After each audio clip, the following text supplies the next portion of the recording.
Nagsusumbong din naman ako. Totoo yun. Ang tawag nila sa akin, binubuli nila ako ng ano, bakit mayor ang tawag sa akin?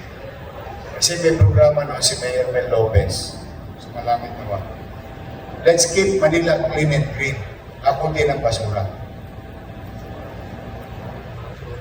May basurero ko. Kaya tawag nila sa akin, niluloko nila ako ng araw. Mayor. Iyak ako eh. Kaya ito, pinatilyo na ako, napupulit ako. Iyak ako. Hindi nga ako ng pirapat. I swear to God. Ang tawag nila sa akin, Mayor.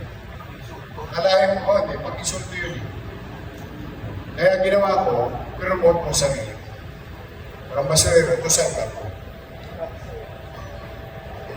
Kaya kalahin mo, nagdilang ang sila, nag-iyorme ako.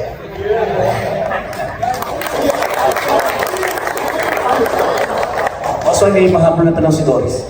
Doris.